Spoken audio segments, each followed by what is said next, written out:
بسم اللہ الرحمن الرحیم۔ سورہ کاف کی آیت نمبر 23 تا 44 میں اللہ تعالیٰ نے ایک باغ والے کا ذکر فرمایا ہے جسے اللہ تعالیٰ نے 2 بہترین باغات عطا فرمائے تھے۔ ان باغات کے چاروں طرف کھجور کے طاقتور اور لمبے درختوں کی باڑ لگی ہوئی تھی تاکہ باغات ریت اور آندھی کے طوفانوں سے محفوظ رہیں۔ دونوں باغات کے درمیان کھیت بھی تھے جن سے کھیتی پیدا ہوتی تھی۔ دونوں باغات کے بیچ سے نہر جا رہی تھی، گویا آبپاشی کا بہترین نظام بھی تھا۔ سال ہا سال دونوں باغات کثرت سے پھل پیدا کر رہے تھے اور کبھی ان کے پھل اور پیداوار میں کمی نہیں ہوئی تھی۔ وہ باغ والا شخص اللہ کی نعمتوں میں مگن، خوش و خرم اور مطمئن زندگی گزار رہا تھا۔ ایک دن اس باغ والے کا ایک غریب درویش دوست باغ والے سے ملاقات کرنے اس کے گھر آیا۔ باغ والا اپنے دوست سے مل کر بہت خوش ہوا اور دوست کو اپنے شاندار باغ کی سیر کرانے کے لیے اپنے ساتھ لے چلا۔ وہ دونوں باغ کی طرف چلنے لگے اور وہ راستے میں ایک دوسرے سے باتیں بھی کر رہے تھے۔ جب دونوں دوست باغ میں داخل ہوئے تو باغ والا شخص اپنے درویش دوست سے کہنے لگا کہ یہ باغ میری بہترین منصوبہ بندی اور محنت کا نتیجہ ہے۔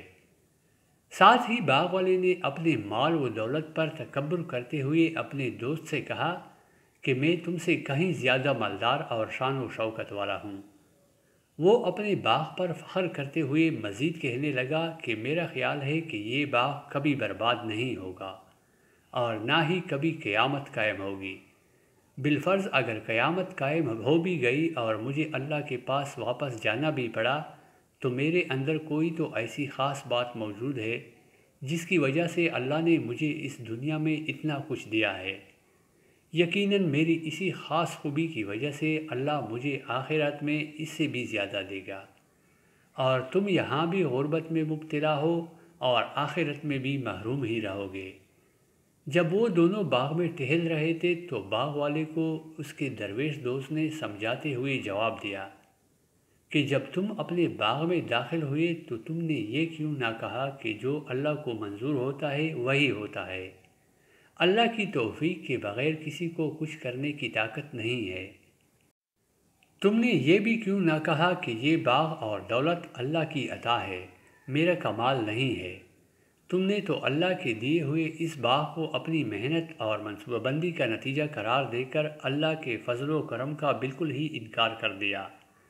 وہ اللہ کہ جس نے حضرت آدم علیہ السلام کو مٹی سے اور تمہیں نطفے سے پیدا فرما کر پورا انسان بنایا، یعنی ہاتھ پاؤں اور دیگر اعضاء کی سلامتی کے ساتھ تمہیں پیدا فرمایا اور تمہیں ہر طرح کی معذوری سے بچایا۔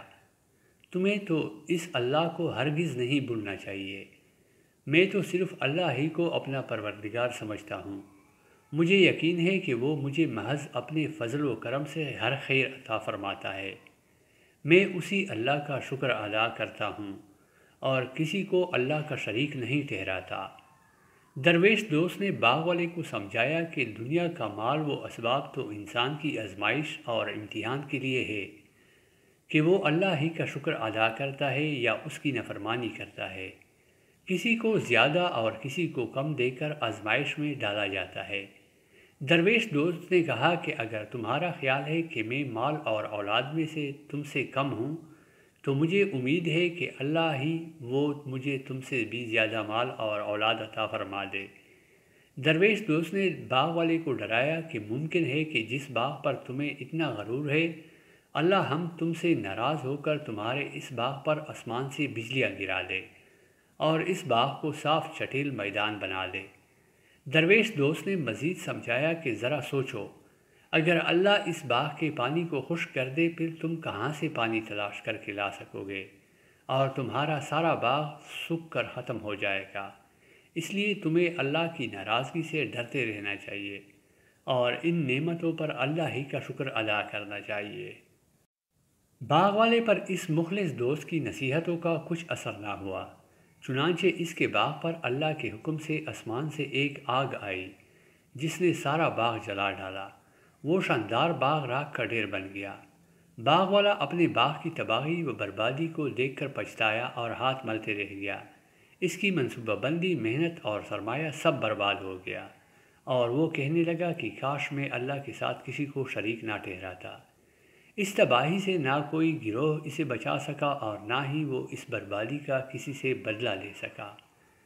ہمیں ہر خیر و بلائی کو اللہ جل جلالہ کا فضل سمجھنا چاہیے، اپنی ذہانت، محنت اور اسباب پر نہیں بلکہ ہر وقت اللہ ہی پر بھروسہ کرنا چاہیے، کیونکہ حقیقتاً اور مستقل مددگار اللہ ہی ہے۔ اور یاد رکھنا چاہیے کہ اللہ اپنی نعمتیں جب چاہے ہم سے واپس لے سکتا ہے۔ دنیا دارالامتحان ہے جس میں ہر لمحہ مختلف انداز سے ہمارا امتحان ہوتا رہتا ہے کہ ہم اللہ کی نافرمانی کرتے ہیں یا فرمان برداری۔